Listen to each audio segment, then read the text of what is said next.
नमस्कार साथियों, स्वागत है दोबारा से हमारी क्लास जिसमें कि 15 से 20 क्वेश्चन आपको सॉल्व कराए जाएंगे। 15 से 20 क्वेश्चन दिए गए हैं जिसमें कि यदि आप ट्रिपल सी ओ लेवल या किसी भी वनडे एग्जामिनेशन की तैयारी जैसे कि एपीएस है, आरओ एआरओ है, इन सब की अगर एग्जामिनेशन की तैयारी करते हैं तो स्वागत है आप सभी का।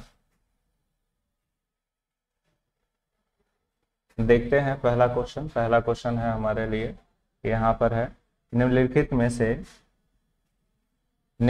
में से किस विधि का उपयोग सेल की सामग्री को संपादित करने के लिए नहीं किया जा सकता। सेल की सामग्री को संपादित करने का मतलब होता है कि सेल में किसी भी प्रकार का एडिट करना, मतलब सेल में एडिट करना जो रो कॉलम बने हुए होते हैं उसके अंदर होता है सेल, मतलब ऐसे लाइनें ये कॉलम होती हैं और ये जो होता है ये रो होता है और ये जो आपस में मिल जाते हैं तो इनको बोलते हैं सेल। तो जो सेल होते हैं ये सेल होते हैं और सेल के अंदर जो कोई भी कंटेंट लिख दिया, जैसे 10 लिख दिया, 20 लिख दिया, 50 लिख दिया, कुछ भी लिख दिया, तो उसमें एडिट करना होता है। तो हमें एडिट करना होता है तो हम F2 के माध्यम से भी हम एडिट कर सकते हैं, ठीक है ना। और फिर डबल क्लिक के माध्यम से भी हम एडिट कर सकते हैं, डबल क्लिक करके भी एडिट कर सकते हैं और प्रेस आल्ट की के सहारे से भी हम एडिट कर सकते हैं। और फिर उसके बाद आल्ट की के माध्यम से नहीं कर सकते हैं और क्लिक द फॉर्मूला बार, यानी फॉर्मूला बार पर अगर हम डबल क्लिक कर देते हैं तो भी हम ये चीज कर सकते हैं। तो करेक्ट आंसर इसका ये है, ठीक है ना। प्रेसिंग द आल्ट की के माध्यम से कोई एडिटिंग नहीं किया जा सकता सेल में, ठीक है ना। मतलब आल्ट की का प्रयोग करके हम किसी भी प्रकार की एडिटिंग नहीं कर सकते हैं। सेल में किसी भी प्रकार का एडिट करना है तो आल्ट के माध्यम से नहीं कर सकते हैं, ठीक है ना। सेकंड क्वेश्चन में देखेंगे, आते हैं। सेकंड क्वेश्चन है निम्नलिखित में से कौन से व्यू से टेक्स्ट ग्राफिक को प्रिंट होने से पहले देख सकते हैं। कोई भी डॉक्यूमेंट आपने लिखने से पहले लिखने के बाद उसको अगर आप प्रिंट करना चाहते हैं मतलब पेज पर छापना चाहते हैं। अब पेज पर छापना चाहते हैं तो उसके लिए आपको क्या करना पड़ेगा, प्रिंट करना पड़ेगा, प्रिंट कमांड देना पड़ेगा। तो प्रिंट कमांड से पहले हमेशा प्रिंट प्रीव्यू होता है जो आपको देखना होता है। तो प्रिंट प्रीव्यू यानी कि कहने का मतलब हमको ये देखना है कि प्रिंट करने वाला मैटर जो होगा उसमें कहीं लाइन कट तो नहीं रही है, ठीक है ना, लाइन इधर उधर तो नहीं हो रही है, ठीक है ना। तो प्रिंट होने से पहले हूबहू फॉर्मेट में देखना होता है। तो प्रिंट लेआउट पेज जब हम इस्तेमाल करते हैं तो उसमें क्या होता है, जैसा दिखाई देता है वैसा ही हूबहू प्रिंट हो जाता है। मतलब जैसा आपको व्यू होगा, जैसे पेज पर दिखाई देगा, जैसे कि पेज पर हमने देखा कि 4 लाइनें लिखी हुई हैं, तो जब हम प्रिंट करेंगे तो 4 लाइनें जो होंगी प्रॉपर कंडीशन पर प्रिंट हो जाएंगी। तो प्रिंट लेआउट इसका करेक्ट आंसर है, ठीक है ना। क्वेश्चन नंबर 2 का आंसर है प्रिंट लेआउट, ठीक है ना। तो नेक्स्ट क्वेश्चन पे चलते हैं, अगले क्वेश्चन पे। अगला क्वेश्चन है तीसरा क्वेश्चन। निम्नलिखित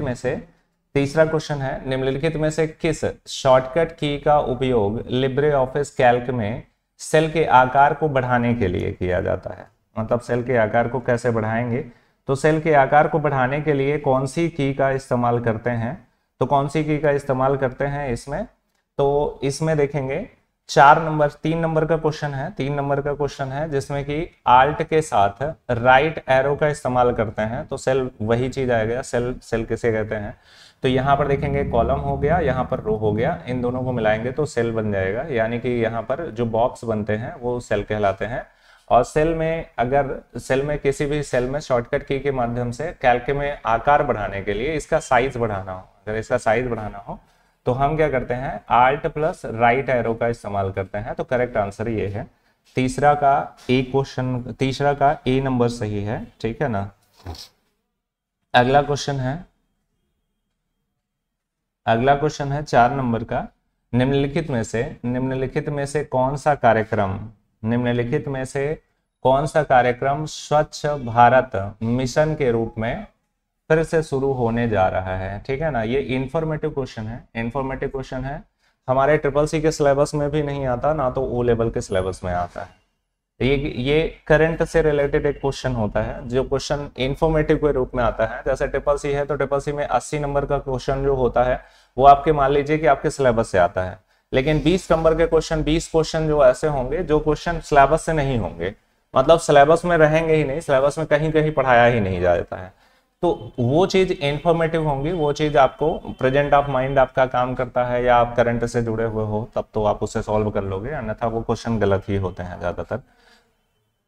तो यहाँ पर क्वेश्चन नंबर 4 है, तो क्वेश्चन नंबर 4 का करेक्ट आंसर है निर्मल भारत मिशन फिर से दोबारा से शुरू होने वाला है। ठीक है ना, तो शुरू होने जा रहा है, तो निर्मल भारत मिशन जो है वो इसका सही आंसर है। ठीक है ना, नेक्स्ट क्वेश्चन है 5 नंबर का क्वेश्चन, निम्नलिखित में से बाइनरी डिजिट में लिखने की अनुमति देता है। यहाँ पर which of the following allow writing binary digit जो होता है, बाइनरी की अगर बात करें तो बाइनरी एक प्रकार का क्या है कि लैंग्वेज है जिसको कंप्यूटर अंडरस्टैंड करता है, मतलब कंप्यूटर किसी की भी भाषा, ह्यूमन भाषा, जैसे हम लोग क्या होता है हिंदी बोलते हैं, इंग्लिश बोलते हैं, हम लोग ये लैंग्वेज का इस्तेमाल करते हैं। अब ये ह्यूमन टू ह्यूमन, मतलब ह्यूमन टू ह्यूमन अगर समझेगा तो अंडरस्टैंड कर लेगा, लेकिन ह्यूमन टू मशीन समझाना है, ह्यूमन टू मशीन मतलब ये मशीन है, computer is a machine, computer एक मशीन है, और मशीन में ये लैंग्वेज नहीं चलेगी, बोले ये लैंग्वेज नहीं चलेगी तो फिर कौन सी लैंग्वेज समझेगा। तो ये जो होता है ये अंडरस्टैंड करता है बाइनरी लैंग्वेज को, मतलब ये बाइनरी लैंग्वेज को अंडरस्टैंड करता है। तो बाइनरी लैंग्वेज जो होती है वो बेसिक सा ऑप्शन है, बाइनरी लैंग्वेज की डिजिट जो होती है वो 0 और 1 होती है। ये बाइनरी लैंग्वेज 0 समझेगा या 1 समझेगा, तो 0 या 1 0 या 1 0 या 1 सब समझे। तो इसमें देखेंगे कितने डिजिट्स होते हैं, तो 2 डिजिट होते हैं, तो इसका करेक्ट आंसर है 5 नंबर का 2 डिजिट, यानी कि कहने का मतलब 5 का करेक्ट आंसर है बी। ठीक है ना, निम्नलिखित में से बाइनरी डिजिट लिखने की अनुमति प्रदान करता है 2 डिजिट में। ठीक है ना, अगला क्वेश्चन है 6 नंबर का क्वेश्चन, निम्नलिखित में से कौन सा प्रोटोकॉल हल्का प्रोटोकॉल, लाइट वेट प्रोटोकॉल। अगर प्रोटोकॉल की बात करें तो प्रोटोकॉल में 6 से 7 प्रोटोकॉल ऐसे होते हैं जो कॉमन वे में यूज किए जाते हैं, जो आपके ट्रिपल सी के सिलेबस में और ओ लेवल के सिलेबस में होते हैं। हालांकि प्रोटोकॉल में देखेंगे संख्या देखेंगे तो 11 के अप्रॉक्स में होती है, 11 टाइप के प्रोटोकॉल होते हैं, लेकिन जो मोस्टली यूज होते हैं वो 6 से 7 प्रोटोकॉल आप यूज होते हैं। अगर उतना पढ़ा हुआ है तो क्वेश्चन कभी भी बायल नहीं जाएगा, आप आसानी से क्वेश्चन को सॉल्व कर लोगे। तो क्वेश्चन नंबर 6 की अगर हम बात करें तो क्वेश्चन नंबर 6 में निम्नलिखित में से कौन सा प्रोटोकॉल हल्का प्रोटोकॉल है, मतलब लाइट प्रोटोकॉल है। तो लाइट प्रोटोकॉल जो होता है MQTT, ये MQTT प्रोटोकॉल जो होता है ये सबसे लाइट वेट प्रोटोकॉल होता है। ये लाइट वेट प्रोटोकॉल इसलिए क्योंकि ये कम भार वाला होता है और डेटा को इस आसानी से स्पीड वे में ले जाने का काम करता है। ठीक है ना, MQTT बहुत सारे प्रोटोकॉल जैसे HTTP प्रोटोकॉल होता है, COAP प्रोटोकॉल होता है, SPI होता है, तो सबसे लाइट वेट अगर पूछे तो MQTT प्रोटोकॉल को फॉलो करना है। तो 6 नंबर का करेक्ट आंसर आपको मिलेगा ए। अगला क्वेश्चन देखते हैं, अगला क्वेश्चन है 7 नंबर का बुकमार्क। बुकमार्क क्या होता है, बुकमार्क की अगर हम बात करें तो बुकमार्क का मतलब होता है पता का मतलब होता है, जैसे आपका घर होता है तो घर में बताएंगे कि हमारा घर जो है मार्ग नंबर 5 में है। ठीक है ना, और फिर उसके बाद फिर बिसाइड टेम्पल, मंदिर के पीछे। ठीक है ना, ऐसा करके हम लोग एड्रेस बताते हैं। वैसे ही कंप्यूटर के अंदर जितने भी फाइल होते हैं, जितने भी फोल्डर होते हैं, उनके सबके एड्रेस होते हैं। अब मान लीजिए कि आप ऑनलाइन तो ऑनलाइन तो आपके पास कंप्यूटर में जो चीजें हैं वो चीजें थोड़ी ना दिखनी है, वो तो अब ऑनलाइन है तो आपके कंप्यूटर में जो चीज है वो चीज कहाँ से देखेंगे। अगर वो चीज देखना है तो हमें ऑफलाइन देख लेंगे। अब सर्वर के अंदर क्या है, सर्वर का मतलब सर्वर, जैसे आप मान लीजिए गूगल पे टॉपिक सर्च कर रहे हैं तो गूगल पे टॉपिक सर्च कर रहे हैं तो वहां का जो गूगल का मेन सर्वर है वो सिस्टम से उसके अंदर जो इंफॉर्मेशन पड़ी है वो इंफॉर्मेशन को आपको ले आना है। तो वो कैसे ला सकते हैं, हमारे पास एक एड्रेस होगा तभी आएगा ना। एड्रेस का मतलब पता, आप देखेंगे एड्रेस है तो एड्रेस URL के नाम से कंसीडर किया जाता है। कंप्यूटर की भाषा में एड्रेस को क्या कहते हैं, URL कहते हैं। ठीक है ना, अच्छा, यूआरएल होता है। यूआरएल में देखेंगे यहाँ पर बुकमार्क। बुकमार्क से क्या तात्पर्य है, जो यूआरएल होता है उसी को बुकमार्क के अंदर हम क्या कर सकते हैं, मार्क कर सकते हैं। आप देखेंगे यहाँ पर क्या है, 7 नंबर का क्वेश्चन है। 7 में देखेंगे इसमें लिखा हुआ है अ वेब ब्राउजर, इसका करेक्ट आंसर बी है। A web browser feature use save website URL address. जो यूआरएल एड्रेस होता है, जैसे आप किसी भी वेबसाइट पर चलते चलते आपने गूगल पे गए और गूगल पर कोई भी टॉपिक सर्च किया, टॉपिक सर्च करते गए, सर्च करते गए, और फिर उसके बाद बहुत बहुत कई पेजेस के बाद आप एक ऐसी जगह पर पहुंच गए जहां पे आपको लगता है कि यहाँ पे दोबारा फिर से आएंगे तो आपके पास टाइम लगेगा या सर्च करने में, या दोबारा से आने में बहुत दिक्कत होगी। तो आप क्या कर सकते हैं, उसमें एक बुकमार्क ऑप्शन होता है। बुकमार्क ऑप्शन में जाकर के उसमें क्या कर सकते हैं, हम अपने यूआरएल को सेव कर सकते हैं। यूआरएल यूनिफॉर्म रिसोर्स लोकेटर होता है, इसका फुल फॉर्म भी पूछा जाता है। यूनिफॉर्म रिसोर्स लोकेटर, इसका फुल फॉर्म भी पूछा जाता है। तो यूनिफॉर्म रिसोर्स लोकेटर ये जो होता है ये यूआरएल होता है, और ये यूआरएल जो होता है इस यूआरएल को सेव कर लिया जाता है। अब पता लगे कि आप जिस पेज पर थे वो पेज का यूआरएल सेव हो गया, अब दोबारा से आपको कभी भी जरूरत है तो बुकमार्क के अंदर जाइए और उस यूआरएल को फॉलो कीजिए, उसको क्लिक करिए, और क्लिक करने के बाद आप डायरेक्ट उसी पेज पर एक्सेस कर लोगे, फिर आपको सर्च करने की जरूरत नहीं होती है। तो यूआरएल ब्राउजर के अंदर पाया जाता है। तो जब भी आप ब्राउजर यूज कर रहे हो और कुछ भी सर्च कर रहे हो ऑनलाइन, और अगर किसी भी टॉपिक को आप कंप्यूटर के अंदर स्टोर करना चाहते हैं, मतलब अपने ब्राउजर पर स्टोर करना चाहते हैं, तो बुकमार्क का सहारा लीजिए और बुकमार्क से यूआरएल को आप स्टोर कर सकते हैं। इसका करेक्ट आंसर है बी, ठीक है ना। 7 number correct answer B. 8 number का क्वेश्चन है। 8 नंबर के क्वेश्चन में लिखा हुआ है यहाँ पर निम्नलिखित में से एप्पल ने किस कंपनी के साथ मिलकर पहला चिप बनाया था, ठीक है ना। बढ़िया क्वेश्चन है, ठीक है ना। 1 नंबर का क्वेश्चन है। इसमें देखेंगे कौन सी कंपनी के साथ मिल करके, एप्पल कंपनी है। एप्पल कंपनी का मतलब जब जो भी पहला प्रोसेसर, अगर पहला चिप जो प्रोसेसर चिप मतलब प्रोसेसर चिप बनाया था तो इंटेल के साथ मिलकर के बनाया था। तो इंटेल ऐसी कंपनी है, इंटेल सबसे बड़ी कंपनी है, अमेरिकन कंपनी है, और क्या बोलते हैं, अगर मार्केट में देखेंगे तो मार्केट में इंटेल का प्रोसेसर सबसे ज्यादा मिलेगा, क्योंकि इंटेल का प्रोसेसर एक लो कास्ट का भी होता है, अपर का भी होता है, और मिडिल क्लास का भी होता है। तो ऐसे ही हमारे पास जो है पब्लिक होती है, मतलब जनता होती है, समाज होता है, तो समाज में भी ऐसे ही लोग हैं, ठीक है ना। मिडिल क्लास वाले, लोअर क्लास वाले और हाई क्लास वाले, तो सब लोग इसे परफॉर्म कर सकते हैं, सब लोग खरीद सकते हैं, आसानी से परचेस कर सकते हैं। भाई लो वाला लो कैटेगरी का खरीद लेगा, मीडियम वाला मीडियम, और हाई क्वालिटी का खरीदेगा। तो तीनों तरह के प्रोसेसर ये डेवलप करती है। तो इंटेल जो होता है, अगर देखें कि दुनिया में अगर 100 कंप्यूटर हैं, अगर 100 कंप्यूटर है तो 80 कंप्यूटर के अंदर इंटेल का प्रोसेसर लगा होगा। तो मतलब इंटेल का आधिपत्य है कंप्यूटर में।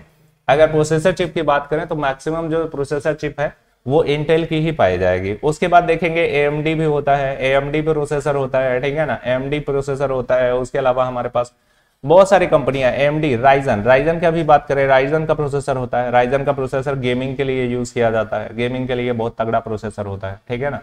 तो यहाँ पर था निम्नलिखित में से कौन सी एप्पल कंपनी ने कौन सी कंपनी के साथ मिलकर के पहला चिप डेवलप किया था, तो इंटेल कंपनी के साथ पहला चिप डेवलप किया था। यहाँ पर ये इसका करेक्ट आंसर है, यानी 8 नंबर का ए नंबर सही है, ए सही है ऑप्शन, ठीक है ना। Restart in safe mode, restart in safe mode. अब सेफ मोड का ऑप्शन लिब्रे ऑफिस राइटर में किस मेनू में मिलता है। अच्छा, ये सिर्फ और सिर्फ ये पूछ रहा है, ये जानना चाहता है कि लिब्रे ऑफिस जो आपने सीखा है तो उसमें मेनू को आपने सही से सीखा हुआ है कि नहीं सीखा हुआ है। अब मेनू के अंदर कौन कौन से ऑप्शन पाए जाते हैं, जैसे फाइल मेनू के अंदर क्या क्या होता है, एडिट मेनू के साथ क्या क्या होता है, व्यू मेनू के साथ क्या क्या होता है। अगर आपने कभी उसको कायदे से पढ़ा हुआ है तब तो आप इस क्वेश्चन का आंसर तुरंत से लगा लो, देखते मान आपका आंसर आपको मिल जाएगा। और अगर नहीं अगर है तो फिर तो कुछ नहीं हो सकता, ठीक है ना। तो क्वेश्चन नंबर 9 है। तो क्वेश्चन नंबर 9 में देखेंगे इस तरह के क्वेश्चन जो होते हैं, आप क्लास करने के बाद मतलब जो थ्योरी वाली क्लास है वो थ्योरी वाली क्लास करने के बाद ही इस तरह के क्वेश्चन को आप सॉल्व कर पाओगे। तो इसमें देखेंगे, यहाँ पर देखेंगे हेल्प है, हेल्प मेनू होता है, हेल्प मेनू के अंदर जाओगे तो रीस्टार्ट इन सेफ मोड का ऑप्शन मिलता है, रीस्टार्ट इन सेफ मोड। अब अगर स्टार्ट और रीस्टार्ट की बात करते हैं तो स्टार्ट को वार्म बूटिंग बोलते हैं। 1 नंबर का क्वेश्चन पूछा जाता है। कोल्ड बूटिंग होता है। कोल्ड बूटिंग मतलब जब भी आप सिस्टम को पावर ऑन करते हैं, पावर बटन यूज करते हैं और रीस्टार्ट बटन यूज करते हैं तो उस समय क्या बोलता है, वार्म बूटिंग होता है। तो 1 नंबर का क्वेश्चन वार्म बूटिंग और कोल्ड बूटिंग से होता है। तो जब भी सिस्टम को पावर बटन से आप ऑन करते हैं, जब पावर बटन प्रेस करके ऑन करते हैं तो उस समय कोल्ड बूटिंग उसको कहा जाता है, और जब आप रीसेट बटन का सहारा लेते हैं तो उसको बोलते हैं वार्म बूटिंग, वार्म बूटिंग, ठीक है ना। तो ये 1 नंबर का क्वेश्चन यहां से भी आपको मिलता है, ये भी पॉइंट आप याद कर लीजिए, नोट कर लीजिए। तो क्वेश्चन नंबर 9 का करेक्ट आंसर है डी, करेक्ट आंसर है डी, ठीक है ना। फिर उसके बाद नेक्स्ट क्वेश्चन है 10 नंबर, ठीक है ना। निर्देशों के समूह मिलकर के क्या बनते हैं? निर्देशों के समूह का मतलब बहुत सारे कमांड मिल जाते हैं, और मिल जाते हैं तो मिलने के बाद क्या बन जाते हैं, तो सॉफ्टवेयर बन जाते हैं। क्या बन जाते हैं? सॉफ्टवेयर बन जाते हैं। तो इसमें देखेंगे करेक्ट आंसर क्या है, क्वेश्चन नंबर 10 का, क्वेश्चन का 10 का डी सही है, मतलब डी सॉफ्टवेयर, ठीक है ना। नेक्स्ट है मोबाइल मनी, ठीक है ना। मोबाइल का क्वेश्चन, मोबाइल मनी आइडेंटिफायर में कितने अंकों का डिजिट कोड होता है? जैसे हम लोग क्या करते हैं, अकाउंट खुलवाते हैं तो मिनिमम देखेंगे हमारे पास कितना 11 डिजिट होता है, 11 डिजिट का होता है। जैसे एसबीआई का हो गया तो एसबीआई में 11 डिजिट हमारे अकाउंट नंबर होता है। वैसे ही मोबाइल मनी आइडेंटिफायर में कितने अंकों का कोड होता है? तो जब कभी मोबाइल मनी आइडेंटिफायर को देखोगे तो उसके अंदर जो कोड की संख्या होती है वो होती है 7 डिजिट का। कितना होता है? 7 डिजिट का कोड होता है। 7 डिजिट का कोड आपको याद रखना है। ये 1 नंबर का क्वेश्चन इंफॉर्मेटिव क्वेश्चन है, ट्रिपल सी में मैक्सिमम टाइम पूछा गया है, ठीक है ना। नेक्स्ट क्वेश्चन आता है, अगला क्वेश्चन है 12 नंबर। 12 नंबर का क्वेश्चन है Libre office Calc. Libre office Calc में निम्नलिखित में से कौन सा वैध जूम प्रतिशत नहीं है? मैं क्लास में हमेशा बोलता रहता हूं कि जूमिंग का परसेंटेज आपको ध्यान रखना है, क्योंकि इससे क्वेश्चन पूछा जाता है। तो मल्टीपल टाइम ट्रिपल सी की क्लास में और ओ लेवल की क्लास में मल्टीपल टाइम ये क्वेश्चन पूछा जाता है, ठीक है ना। तो इसमें देखेंगे जूमिंग की बात करता है, मतलब पेज को आप कितना जूम कर सकते हो, मतलब कितना जूमिंग किया जा सकता है, मतलब जूमिंग प्लस कितना किया जा सकता है। तो मैक्सिमम जूम यहां नहीं पूछा, लेकिन इसमें पूछा जा रहा है वैलिड जूम नंबर, उसमें कितना रहता है, उसमें पहले से पड़ा रहता है। तो कितना पड़ा रहता है? तो मैक्सिमम। लिब्रे ऑफिस में कैल्क में कौन सा वैध जूम प्रतिशत नहीं है? ये क्वेश्चन देखेंगे, नहीं है। ये इस तरह के क्वेश्चन आते हैं, नहीं है।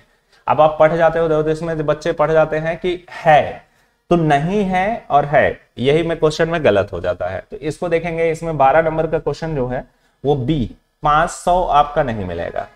कैल्क के अंदर मैक्सिमम जूम जो होता है वो 400 होता है, तो 400 होता है तो 500 आपको नहीं मिलेगा, ठीक है ना। तो 500 इसका करेक्ट आंसर है, यानी कि कहने का मतलब क्वेश्चन नंबर 12 का बी सही है, ठीक है ना।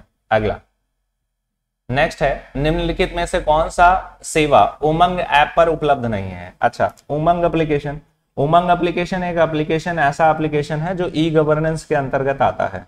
ई गवर्नेंस हम पढ़ेंगे, इंटरनेट के टॉपिक अगर पढ़ेंगे तो इंटरनेट के क्वेश्चन आएंगे, जिसमें कि ई गवर्नेंस अगर पढ़ते हैं तो बहुत सारी वेबसाइट है, जो वेबसाइटों के माध्यम से आपको सरकारी सेवाओं का लाभ मिलता है, जैसे डिजी लॉकर हो गया, उमंग एप्लीकेशन हो गया, ठीक है ना।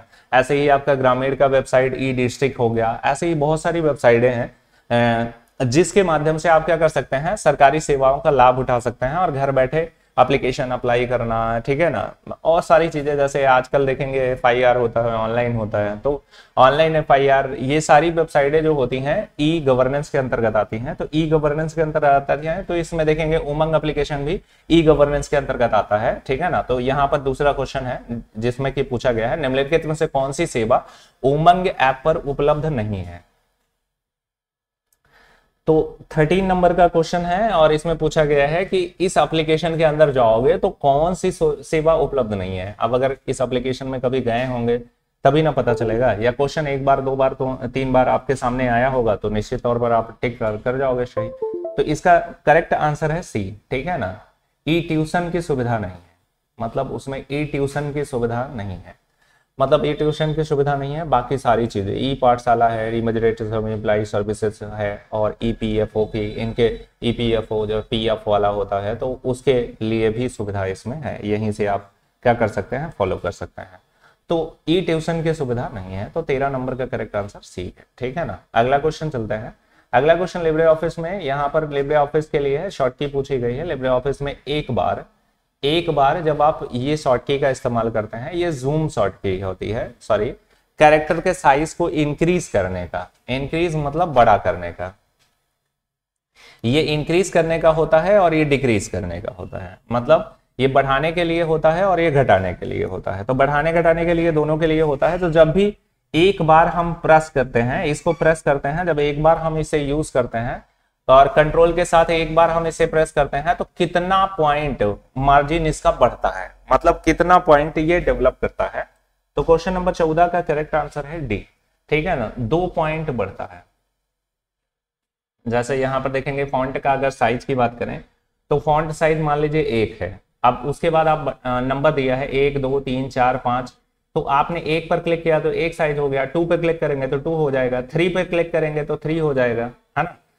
अगर आप डायरेक्ट यूज करोगे, इसका प्रयोग करके यूज करते हो, तो देखेंगे 2 है तो डायरेक्ट 4 पे पहुंच जाएगा, 4 है तो डायरेक्ट 8 पे पहुंच जाएगा, सॉरी 4 है तो 6 पे पहुंच जाएगा, 4 6 8 2 2 का कॉम्बिनेशन बढ़ेगा। मतलब हर बार 2 पॉइंट आपका इंक्रीज होगा। और अगर लेस देन करेंगे, अगर घटाएंगे तो 2 पॉइंट ही लेस देन होगा, ठीक है ना, बढ़ेगा भी उतना और 2 पॉइंट घटेगा भी, ठीक है ना। तो 14 नंबर का करेक्ट आंसर है डी, ठीक है ना। नेक्स्ट क्वेश्चन पे आते हैं, 15 नंबर के क्वेश्चन पे। 15 नंबर का क्वेश्चन है। 15 नंबर के क्वेश्चन में निम्नलिखित में से विंडोज के डेस्कटॉप पर, निम्नलिखित में से विंडोज के डेस्कटॉप पर प्रदर्शित फाइल फोल्डर क्या कहलाते हैं। मतलब यहां पर which of the following are the file folder display on the desktop of Windows, यानी विंडोज पर जो कुछ भी आपके फाइल फोल्डर ये जो दिखाई देते हैं, ये जो दिखाई देते हैं इनको क्या बोलते हैं। तो सिंपली देखेंगे, यहां पर देखेंगे ये चीज है, इसमें ये जो चीजें दिखाई देती हैं इनको आइकॉन के नाम से जानते हैं, ये सभी आइकॉन होते हैं। तो यहां पर देखेंगे ये सभी आइकॉन होते हैं। तो करेक्ट आंसर आपका जाना चाहिए यहां पर 15 नंबर का करेक्ट आंसर है सी, ठीक है ना,